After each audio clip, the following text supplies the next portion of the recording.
Hola, ¿qué tal? Mi nombre es Erika Nolasco Cruz, del tercer semestre de la licenciatura en Derecho. Mi profesor, el licenciado Salvador Blanco Méndez, en la materia de Derecho Administrativo. Bueno, les voy a hablar sobre el juicio contencioso administrativo federal, título 2 de la substanciación y resolución del juicio, el tema la demanda. Bueno, el artículo 13 nos habla de los plazos y reformas.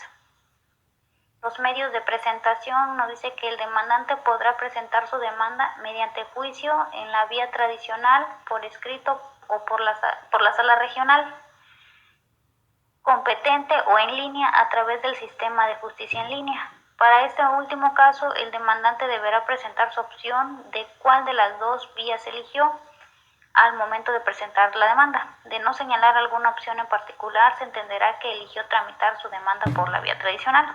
Bueno, los plazos para la presentación. La demanda deberá presentarse, según la fracción 1, el inciso A, 30 días. En los 30 días que haya surtido efecto la resolución a impugnar o haya iniciado la vigencia de los decretos, acuerdos o resoluciones administrativas de carácter general impugnados en los 30 días siguientes, en que surte efecto la notificación de la resolución de la sala que conoció la queja y ésta decida que la misma es improcedente y deba tramitarse como juicio. De 5 años cuando las autoridades demanden la modificación o nulidad de un acto de resolución favorable a un particular, cuando el demandante tenga su domicilio fuera o lejos de donde se encuentra la sala de la demanda, la demanda podrá enviarse a través de Correos de México. Bueno, la suspensión de plazos para presentar la demanda se dan cuando el interesado fallece durante el plazo para iniciar el juicio. Podrá suspenderse hasta por 1 año, así como en los casos de incapacidad o declaración de ausencia decretados por la autoridad judicial. Se suspenderá el plazo para interpretar la demanda para interponer, la demanda. Si el particular solicita a las autoridades fiscales iniciar el procedimiento de resolución de controversias contenidos en tratados para evitar la doble tributación. Bueno, en el artículo 14, requisitos que debe tener un escrito de demanda. De acuerdo a lo establecido en el artículo 14 de lo contencioso administrativo, la demanda deberá contener nombre del demandante, su domicilio fiscal, así como el domicilio para oír y recibir notificaciones, dirección de correo electrónico, resolución que se impugna por ejemplo, vengo a demandar, y le siguen, ¿no? Las autoridades demandadas o hechos que da motivo a la demanda. La fracción 5 habla de las pruebas en caso de ofrecerse. Pruebas periciales con testimonio. Deberán precisar los nombres de peritos y testigos en caso de ser documentos. Bueno, dice que se ofrecerá el expediente administrativo en el que se haya dictado la resolución impugnada. La fracción 6, la demanda debe contener los conceptos de impugnación. Se debe señalar nombre y domicilio de los que resulten terceros e interesados. La fracción 8 deberá indicar qué se solicita. En cada demanda solo habrá un demandante a menos que se afecten los intereses jurídicos de 2 o más personas, mismas que podrán promover el juicio contra dichas resoluciones en una sola demanda, cuando se omita ciertos puntos o datos como resolución y concepto de impugnación. El magistrado instructor desechará la demanda por improcedente. Si faltan más requisitos, este magistrado nos podrá requerir que en 5 días se brinden dicha información. De no hacerlo en el tiempo, se dará por no presentada la demanda o no ofrecida las pruebas.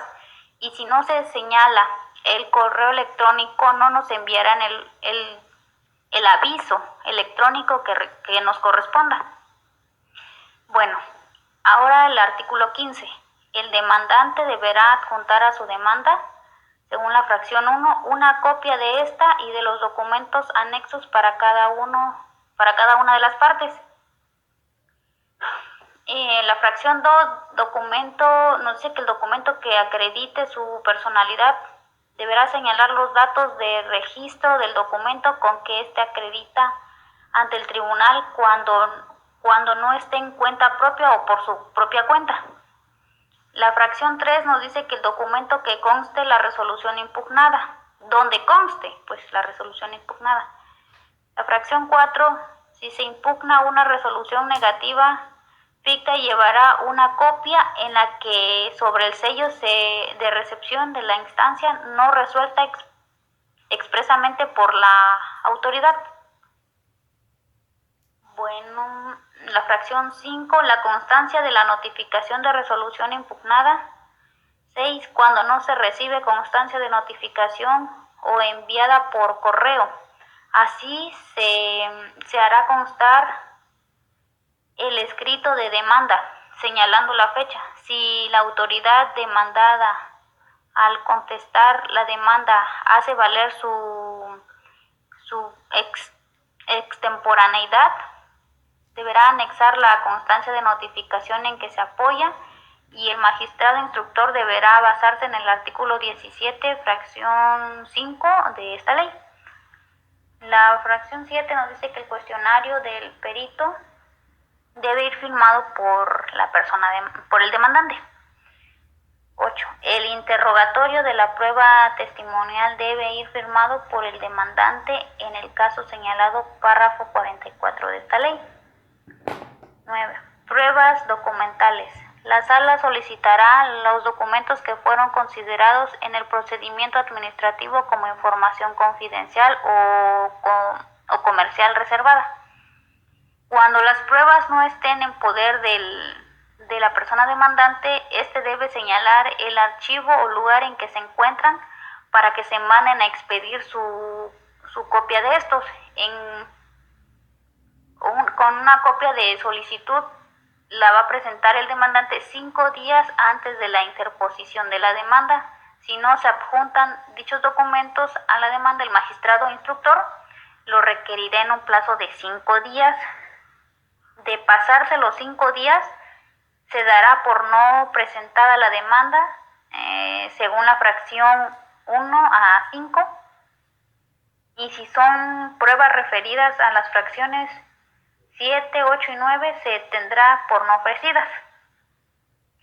Nos dice que cuando el documento que conste la resolución impugnada, a que se refiere la fracción 3 de este artículo, la información confidencial proporcionada por terceros obtenida en el ejercicio de las facultades que en materia de operaciones entre partes relacionadas establece la ley de impuestos de la renta, el demandante no puede hablar de dicha información.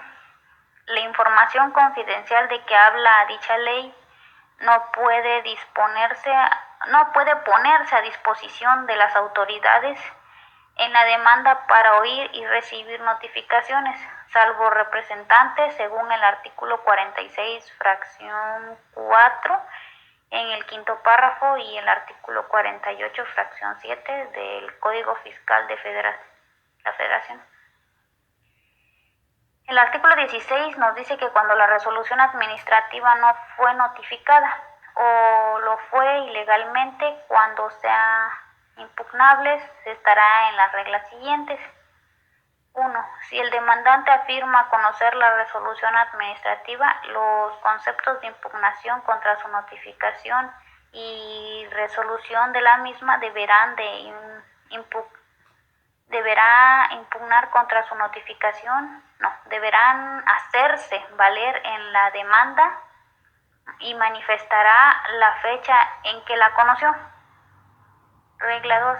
Si el actor manifiesta que no conoce la resolución administrativa que pretende impugnar, así lo expresará en su demanda, señalando la autoridad a quien le atribuye su notificación, y ésta, al contestar la demanda a la autoridad, acompañará con una constancia de la resolución administrativa y de su notificación, el actor la combate con ampliación de la demanda. La regla 3 dice que el tribunal estudiará los conceptos de impugnación expresados contra la notificación, previa a los agravios expresados contra la resolución administrativa. Si no hubo notificación o fue ilegal, se considera que el actor fue sabedor de la resolución administrativa desde la fecha que manifestó conocerla. Procederá al estudio de la impugnación que se hubiese formulado contra la resolución, y si la resolución fue legalmente y la demanda presentada extemporáneamente, sobreseirá el juicio de relación en resolución administrativa combatida. Bueno, el artículo 17 nos habla sobre la ampliación de la demanda dentro de los 10 días siguientes, aquel que surte efecto la notificación de acuerdo a que admita su contestación en los casos siguientes. 1. Impugne negativa ficta. 2. Contra el acto principal de que derive la resolución impugnada en la demanda. Notificación cuando se den a conocer en la contestación por motivos de la contestación se introduzca cuestionarios que sin violar el párrafo del artículo 22 no sean conocidas por el actor al presentar la demanda. 5. Cuando la autoridad demandada plantee sobreseimiento del juicio por extemporaneidad de la presentación de la demanda. En la ampliación de la demanda se agregará nombre del actor y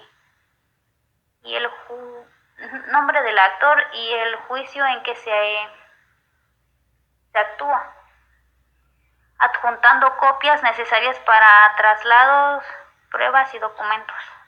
De no adjuntarse dichas copias, según el magistrado instructor dará un plazo de 5 días. Si no la presenta el que promueve en dicho plazo, se dará como no presentada la ampliación a la demanda.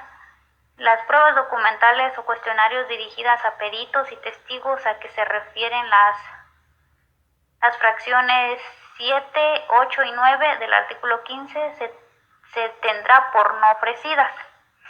Bueno, en el artículo 18 nos dice que el tercero dentro de los 30 días siguientes, aquel que corra traslado de la demanda podrá personarse en juicio mediante escrito que contendrá los requisitos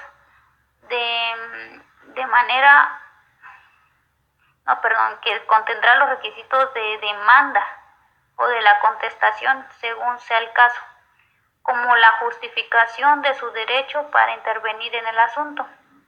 Debe agregar el documento que acredite su personalidad al escrito cuando gestione en nombre propio.